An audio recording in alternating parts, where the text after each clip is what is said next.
হারানো চাকরি ফেরতের দাবিতে একদিকে সল্টলেকে আচার্য সদনের সামনে অবস্থান চালিয়ে যাচ্ছেন চাকরি হারানো শিক্ষক শিক্ষিকারা, অন্যদিকে করুণাময়ীতে মধ্যশিক্ষা পর্ষদের সামনে চাকরিহারা অশিক্ষক কর্মীদের অবস্থান বিক্ষোভ অনশন। মুর্শিদাবাদের সুষমা মজুমদার ছিলেন মুর্শিদাবাদের সাগরদিঘির বিনোদ জুনিয়র গার্লস স্কুলের শিক্ষাকর্মী। চাকরি হারিয়ে কার্যত পথে বসেছেন তিনি। মেয়ে কিডনির সমস্যায় ভুগছে, তার জন্য মাসে খরচ 10 থেকে 12,000 টাকা।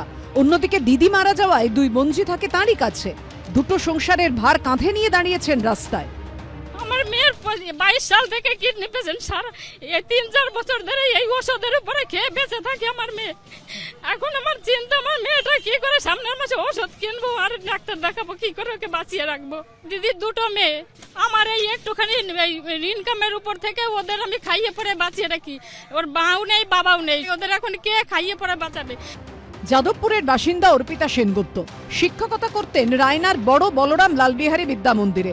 স্বামী ও স্ত্রী দুজনেরই চাকরি গেছে, বাবা নেই, নিজের উপার্জন থেকে বোনের বিয়ে দিয়েছেন।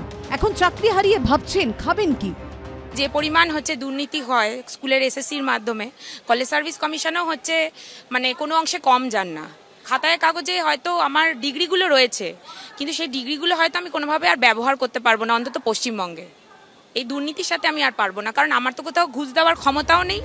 পূর্ব বর্ধমানের ভাতারের সঞ্চিতা চন্দ শিক্ষকতা করতেন স্থানীয় মজুলা টিপিসি বিদ্যানিকেতনে। সুপ্রিম কোর্টে রায় বেরোনোর 1 মাস আগে বিয়ে করেছেন। চাকরি পেয়ে বাবার দায়িত্ব নিয়েছিলেন মেয়ে, এখন অথই জলে।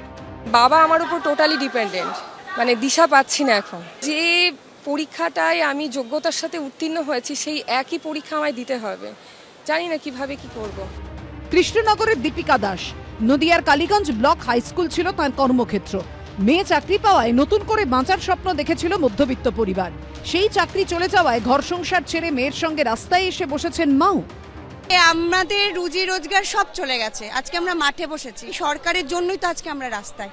সরকারের এত বড় প্রাতিষ্ঠানিক দুর্নীতি যে নিজেরাই সলভ করতে পারছেন না, আমরা আজকে তার ভুক্তভোগী। কিন্তু আর কতদিন ধৈর্য ধরবো। কালকে সকাল থেকে আমার মেয়ে এখানে ফার্স্ট ট্রেনে এসে এখানে ধর্নায় বসেছে। আমার মেয়ে 11-12 কাছে টিচার, যোগ্য টিচার, এত খাটনি করে পড়াশোনা করে চাকরি পেয়েছে, সেই মেয়ে রাস্তায় বসে আছে। আমার নাতিটাকে ফেলে এসছে, এইটুক নাতি ফেলে এখানে পড়ে রয়েছে। একই ছবি হুগলির কিঙ্করবাটি কৃষি বিদ্যালয়ের শিক্ষিকা পারমিতা দান। বৃদ্ধ বাবা মা স্বামী সন্তানকে ছেড়ে পড়ে আছেন রাস্তায়। সম্পূর্ণভাবে বিধ্বস্ত। স্কুলে ছোট ছোট বাচ্চাদেরকে গিয়ে অঙ্ক শেখানোর সাথে সাথে তাদেরকে মূল্যবোধ শেখাই আমরা। তো এখন মনে হচ্ছে সেগুলো শিখিয়ে কি ওদেরকে ঠিক আদর্শে তৈরি করতে পারছি?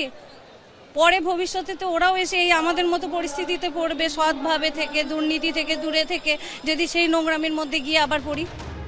হকির চাকরি কি আর ফিরে পাবেন? ব্রতদীপ ভট্টাচার্য, রুমা পাল ও ঝিলম করঞ্জাইয়ের রিপোর্ট, এবিপি আনন্দ।